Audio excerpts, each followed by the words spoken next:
नास्ट्रेदामस ने ऐसी कौन सी अचूक भविष्यवाणी भारत के लिए की है जिसे जानकर हर कोई हैरान है।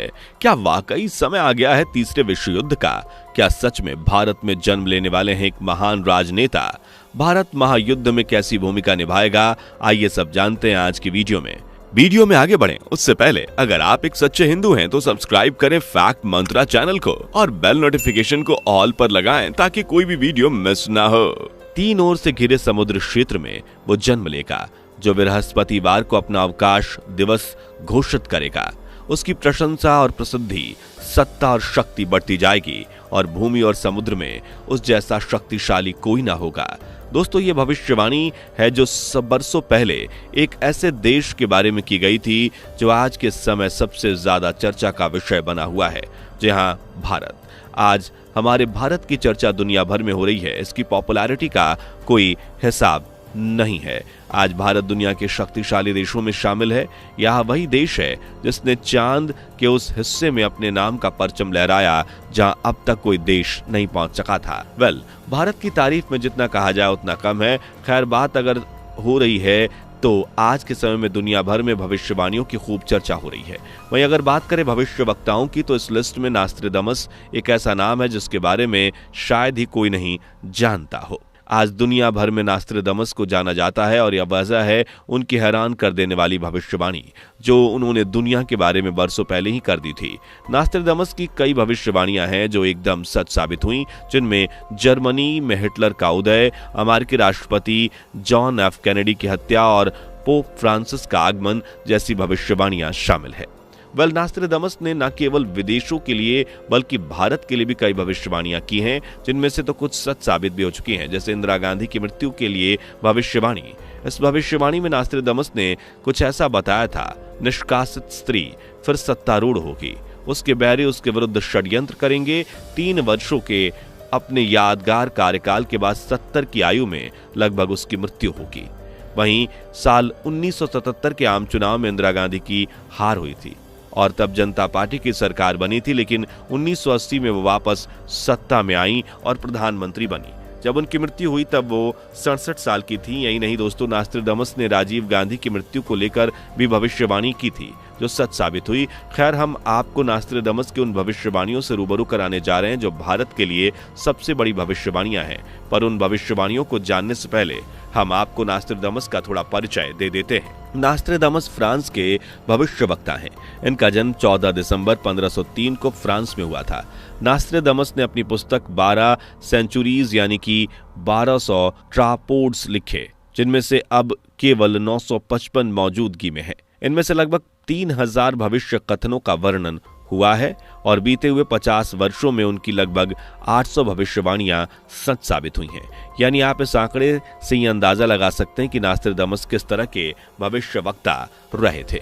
नास्ट्रेदामस की कल गणना के अनुसार हम चंद्रमा के द्वितीय महान चक्र अवधि से गुजर रहे हैं जो साल 1889 से शुरू हुई है और साल 2243 में समाप्त हो जाएगी।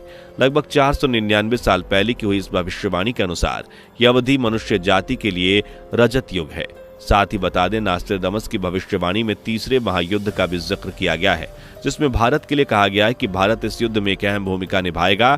साथ ही इस दौरान एक ऐसे राजनेता की भविष्यवाणी भी की गई है जो दुनिया का मुखिया होगा और विश्व शांति लाएगा। चलिए उन सब के बारे में डिटेल में जानते हैं, लेकिन उससे पहले अगर आपने वीडियो को अभी तक लाइक नहीं किया तो जल्दी से वीडियो को लाइक कर दीजिए और चैनल पे नए हैं तो सब्सक्राइब करना ना भूलें। नास्ट्रेदामस की भविष्यवाणी कहती है कि शीघ्र ही पूरी दुनिया का मुखिया होगा महान शायरन, जिसे पहले तो सभी प्यार से और बाद में वो भयंकर और भयभीत करने वाला होगा।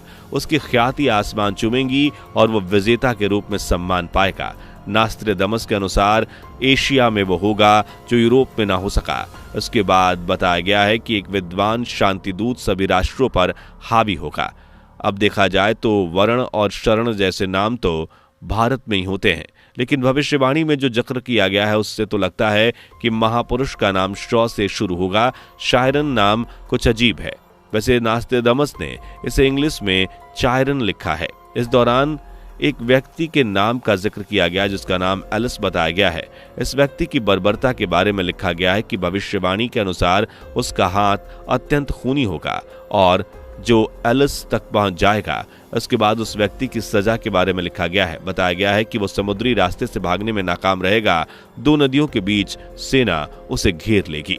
नास्ट्राडामस की एक भविष्यवाणी ऐसी भी है जिसमें बताया गया है कि सागरों के नाम वाला धर्म चांद पर निर्भर रहने वाले के मुकाबले तेजी से पनपेगा।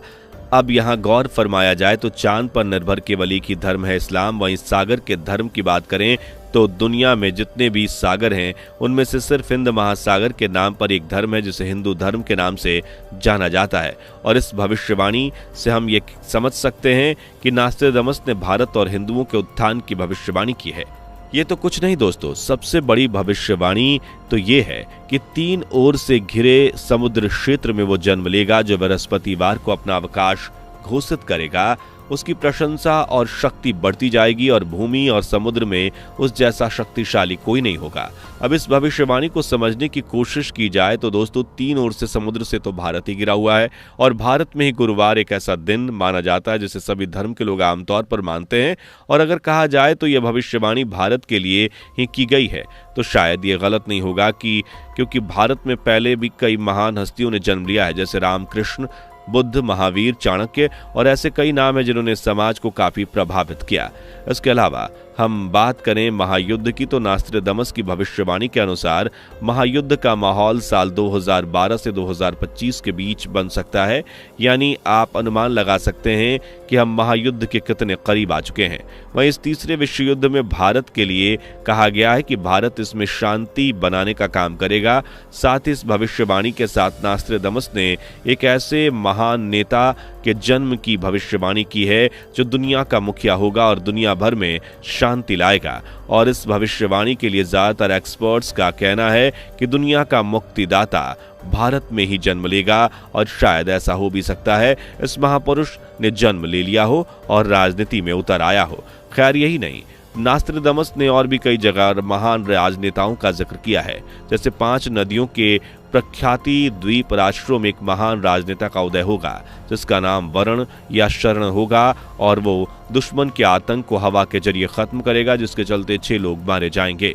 अब इस भविष्यवाणी को समझा जाए तो भारत में कई नदियां हैं, गंगा, यमुना, सरस्वती, नर्मदा, कावेरी और बहुत सी, लेकिन बात यहाँ 5 नदियों की है। तो इसके अनुसार पंजाब एक ऐसी जगह जिसे 5 नदियों की भूमि कहा जाता है क्योंकि यहाँ 5 नदियां बहती हैं जिनके नाम सतलज, ब्यास, रावी, चिनाब और झेलम है। इन नदियों का जिक्र वेदों में भी किया गया है। तो सवाल यहाँ उठता है कि क्या महान राजनेता पंजाब से आएगा?